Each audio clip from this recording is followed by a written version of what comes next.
Il s'agit d'une coïncidence heureuse, d'observer à la fois pour la communauté catholique et la communauté musulmane le carême et le ramadan. Et on pensait que c'était une occasion, puisque c'est des moments solennels de partage, de communion, donc de convier tout le monde autour d'un ndogu, n'est-ce pas, qui manifeste la teranga sénégalaise, l'hospitalité sénégalaise, qui est aujourd'hui notre principale valeur d'exploitation.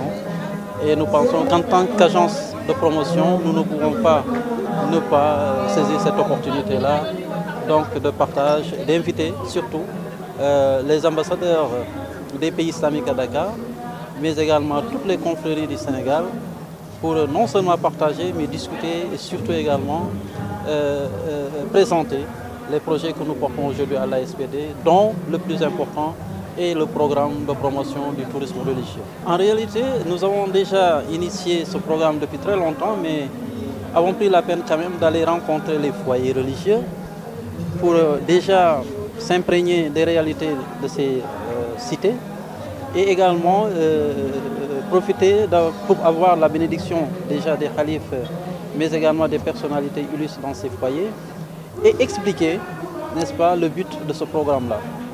Et nous avons été agréablement surpris par la connaissance de ce type de tourisme par toutes les personnes que nous avons eu à rencontrer, que ce soit à Tivaouane, à Touba, à la famille Layène et ailleurs.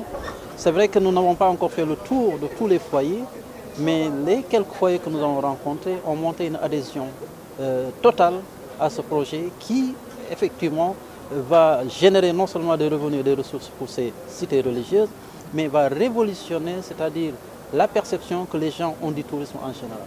L'agenda Horizon 2050 fait du programme religieux déjà une priorité. Et cette priorité, je pense que dès cette année 2025, nous la matérialisons à travers des maisons d'accueil d'orientation touristique, à travers des programmes de formation, à travers également des colloques, des conférences, des rencontres que nous allons initier. Et très prochainement d'ailleurs, à l'issue des tournées que nous allons faire, nous allons convenir à des ateliers pour alimenter davantage le contenu de ce programme, s'accorder sur des principes, sur des valeurs, mais également sur des contenus qui peuvent être bénéfiques à toutes les parties. Nous avons des modèles à vendre.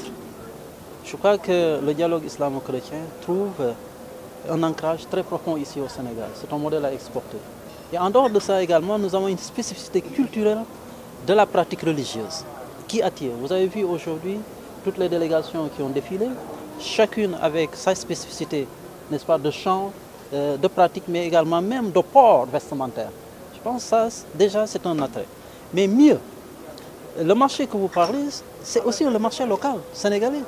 Combien de fidèles sénégalais vont dans ces cités religieuses, que ce soit pour le Magal, pour les ziyares et autres. Il faut organiser cela, il faut structurer cela. Et maintenant, aller vers le marché sous-régional, le marché africain. Mais puisque aujourd'hui, l'expertise sénégalaise en termes de connaissances islamiques est très importante et très admirée ailleurs, et pourquoi pas donc l'exporter. C'est des projets avec lesquels nous travaillons avec la CDC, mais également avec d'autres partenaires, parce que nous avons constaté que beaucoup de personnalités africaines en général, sénégalaises en particulier, nous reviennent après un séjour en Europe sur des civières. Et nous pensons que ce qui les manque souvent, c'est l'accompagnement, n'est-ce pas? C'est à la mort ou à la vieillesse. Parfois, quand ils partent, ils savent qu'ils sont condamnés. Mais malheureusement, il n'y a pas encore dans nos pays des structures d'accueil dédiées à cela. Il y a également une niche qui est le tourisme esthétique, qui aujourd'hui a une importance capitale, qui draine des foules, des flux vers le Maroc, vers la Tunisie et ailleurs, Cuba par exemple. Mais nous, avec l'expertise médicale que nous avons au Sénégal, avec la faculté de médecine qui forme énormément de cadres, d'experts, de médecins, nous pensons que nous pouvons développer ce volet-là, pas que pour la facette soins, mais c'est surtout pour le bien-être.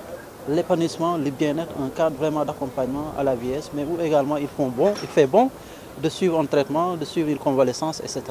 Aujourd'hui, l'intelligence artificielle est un incontournable. On ne peut plus faire sans. Et c'est pourquoi d'ailleurs, dans nos projets, nous avons initié un programme digital qui s'appelle le Sénégal en un clic. C'est la découverte du Sénégal virtuellement même, hein. Nous partons dans cette dynamique-là, virtuellement pouvoir découvrir même les sites, les destinations que vous souhaitez visiter, pouvoir les visiter virtuellement avant de faire son voyage. C'est avec un réel plaisir que je m'adresse à vous aujourd'hui. à l'occasion du logo de la destination Sénégal. Ce moment de convivialité et de partage revêt une signification particulière car il nous rassemble autour de valeurs communes: l'hospitalité, la fraternité et la solidarité agissante au service de la promotion de notre riche patrimoine culturel et touristique. Le ministère du Tourisme et de l'Artisanat s'engage résolument dans la promotion du tourisme religieux et culturel en mettant en valeur les lieux sacrés et en facilitant l'accès des visiteurs à ces sites. Nous travaillons également à établir des circuits touristiques de qualité afin d'offrir une expérience riche à nos visiteurs. Je voudrais saisir également cette opportunité, profitant de la présence de nos hôtes étrangers, notamment les représentants des corps diplomatiques, pour mettre en exergue l'importance de la coopération internationale pour le développement du tourisme. En effet, cet événement qui nous réunit aujourd'hui devrait également constituer une plateforme pour favoriser le renforcement du partenariat entre nos pays dans le secteur du tourisme et de l'artisanat. Je voudrais, avant de terminer mon propos, féliciter Monsieur le Directeur Général de l'Agence sénégalaise de la promotion touristique, l'ASPD, le Dr Adama Ndiaye, pour cette généreuse initiative de l'organisation de ce logo de la destination, qui constitue un moment de convivialité et de partage et qui reflète l'esprit de notre cher Sénégal.